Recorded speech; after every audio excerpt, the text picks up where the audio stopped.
बुद्धं शरणं गच्छामि, धम्मं शरणं गच्छामि, संघं शरणं गच्छामि. बाबासाहेब आंबेडकर जेव्हा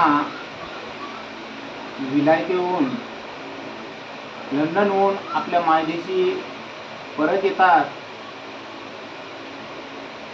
आणि मायदेशी परत आल्याच्या नंतर बाबासाहेब आंबेडकरांचा किती गुणगौरव केला जातो. हा गुणगौरव सर्व दलित समाज मोठ्या थाटामाटाने साजरा करतात. स्वतःला त्या खोलीत कोंडून घेतले आणि मुक्ताबाई दार ठोठावू लागली. म्हणजे ज्याप्रमाणे संत ज्ञानेश्वराची उपमा ही बाबासाहेब आंबेडकराला दिल्या गेली आणि मुक्ताबाईची उपमा ही सर्व समाजाला, म्हणजे जीवाभावाचा जो काही समाज होता, अस्पृश्य समाज होता, या अस्पृश्य समाजाला दिल्या गेली.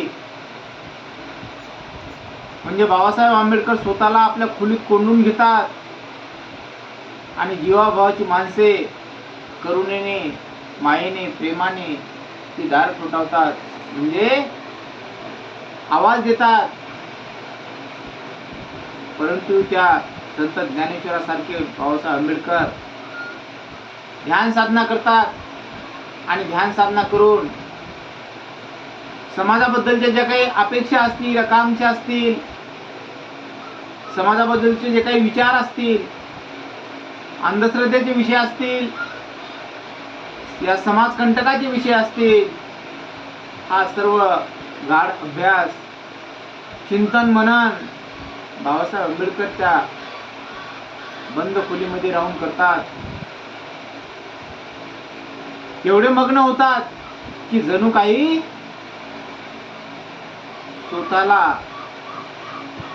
त्या बंद खोलीमध्ये जणू काही कोंडून घेतलेलं आहे. कुठल्याच पद्धतीचं भान राहत नाही, कुठल्याच पद्धतीचं ध्यान राहत नाही. कोण काय करतो याच्याकडे मुळीच बाबासाहेब आंबेडकरांचं लक्ष नसतं. परंतु आपण या समाजासाठी काय केलं पाहिजे, या समाजाचा आपण कितपत हिस्सा बनलं पाहिजे. भले आपल्याच्याने जर झाले तर या समाजाचे जे काही हक्क असतील, अधिकार असतील, ते हक्क आणि अधिकार आपण त्यांना मिळवून देण्याचा आतोनात प्रयत्न करीन, असं बाबासाहेब आंबेडकरांच्या मनामध्ये वाटत होतं. बाबासाहेब आंबेडकरांनी चिवर परिधान केलं. चिवर परिधान करून ध्यानस्थ बसले, ध्यान साधना घेतली. ज्या पद्धतीने तथागत भगवान गौतम बुद्ध ध्यान साधना करतात आणि त्या ध्यानामध्ये म्हणतात की या जगात दुःख आहे, दुःखाचं मूळ काय आहे, ईश्वर आहे, ईश्वर आहे कुठे, याचा शोध घेण्यासाठी तथागत भगवान गौतम बुद्ध त्या ईश्वराचा शोध घेण्यासाठी एक ध्यान साधना करतात आणि त्या ध्यान साधनेमध्ये दुःखाचं मूळ शोधण्याचा प्रयत्न करतात. तथागत भगवान गौतम बुद्ध 6 वर्ष तपश्चर्या करतात, तपस्या करतात आणि शोधतात. त्यांना जेव्हा राजमहाल सोडावा लागला, सोडला, तो एक राजाचा पुत्र होता आणि राजाचा पुत्र असून सुद्धा त्यांनी सोनं, नाणं, अलंकार, भूषण हे सर्व त्या अलंकार भूषणाचा त्याग केला आणि त्या अलंकार भूषणाचा त्याग करून तथागत भगवंतानं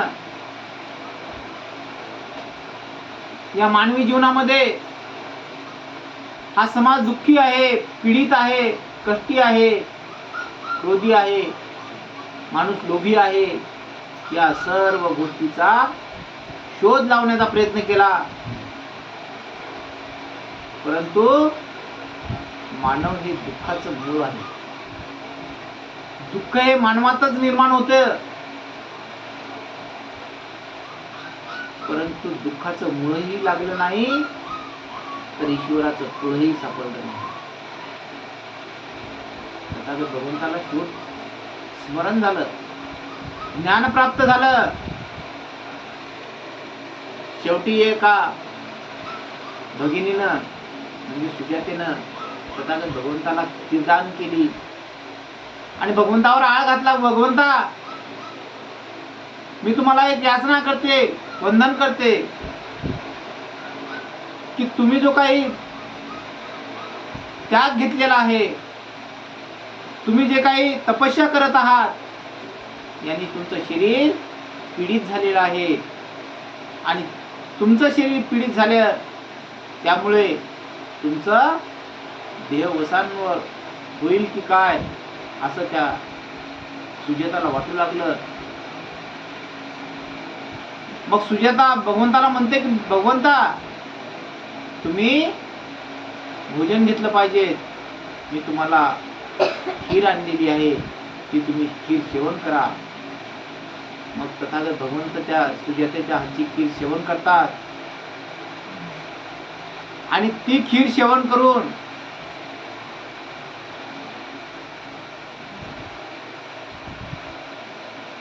त्या पाणी पिण्यासाठी ठीक आहे बालिके म्हणतात, काय हरकत नाही, तुझी इच्छा जी आहे ती मी पूर्ण करतोय. कारण भगवंताला समजलं की आपण जर आता भोजन घेतलं नाही तर ही बालिका कट्ट होईल, या बालिकेचं मन अस्वस्थ होईल, कारण तिनं मोठ्या कष्टानं खीर आणलेली आहे आणि ती खीर आपण खाल्ली, सेवन केली पाहिजे. म्हणून भगवंताने त्या सुजाताला होकार दिला. सुजातेने ती खीर तथागत भगवंताला वाढून दिली आणि भगवंताने ती खीर सेवन केली आणि ती खीर सेवन केल्यावर तथागत भगवंत त्या खीरेचं जे पात्र होतं, आपले जे उष्टावळचे पात्र होतं, ते पात्र घेऊन त्या निरंजना नदीमध्ये पाणी पिण्यासाठी गेले. भगवंताला स्मरण झालं, शोध लागला भगवंताला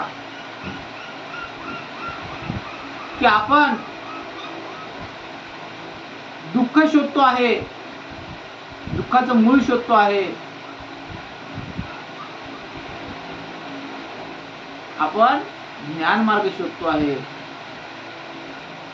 तेव्हा भगवंतानं ते पात्र त्या गंगेमध्ये टाकलं आणि ते पात्र त्या गंगेमध्ये टाकल्याच्या नंतर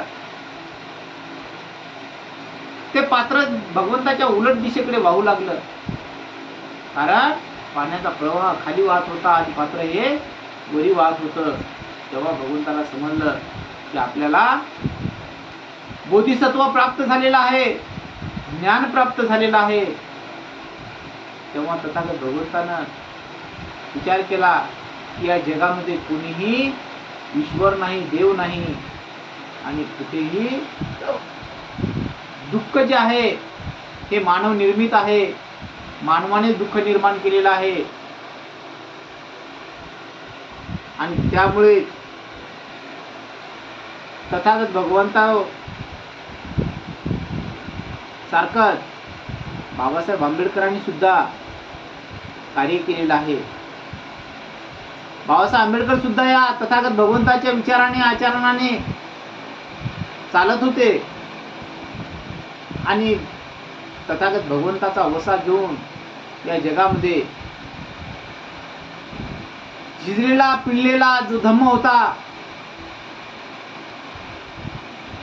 त्या धम्माचं अनुकरण बाबासाहेब आंबेडकरांनी केलं आणि 14 ऑक्टोबर 1956 साली पवित्र नागाच्या नागभूमीवर पवित्र असा महास्थवीर भंते चंद्रमणीच्या हस्ते लाखो अनुयायाच्या समोर, लाखो अनुयायाच्या साक्षीनं त्या ठिकाणी बौद्ध धर्माचा स्वीकार केला आणि बाबासाहेब आंबेडकरांनी ठामपणे त्या ठिकाणी सांगितलं की बाबा रे, आजपासून मी बौद्ध झालो आहे हिंदू धर्माचा मी आज त्याग केलेला आहे, हिंदू धर्म मी सोडून दिलेला आहे. आणि तुम्हाला जर बौद्ध बनायचं असेल तर तुम्ही त्या हिंदू धर्माचा आजपासनं त्याग केला पाहिजे आणि बौद्ध धर्माची वाटचाल तुम्ही चालली पाहिजे. तेव्हा किती लोक तुम्ही तयार आहात असं बाबासाहेब आंबेडकरांनी त्या लाखो लोकांच्या समोर जाऊन त्या महास्थवीर जनतेच्या साक्षीने त्या ठिकाणी उद्गार काढले, विचारले. तेव्हा हजारो लोकांच्या तोंडून एकच शब्द आला, आवाज घुमू लागला, डॉक्टर बाबासाहेब आंबेडकर की जय, डॉक्टर बाबासाहेब आंबेडकर की जय. म्हणजे बाबासाहेब आंबेडकरांच्या नावाचा त्या पवित्र नागाच्या नागभूमीमध्ये जे जयकार करू लागले. आणि जे जयकार केल्यानंतर सर्व लोकांनी एकच हाक दिली की बाबासाहेब,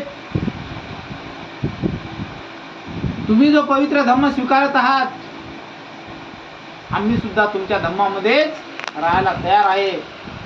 आम्ही सुद्धा बौद्ध धम्माची दीक्षा घेतो आहे. आम्हाला सुद्धा बौद्ध बनायचं आहे. आणि त्यामुळे वेळेस मग लाखो अनुयायी बौद्ध धम्माची दीक्षा घेतात आणि त्या ठिकाणी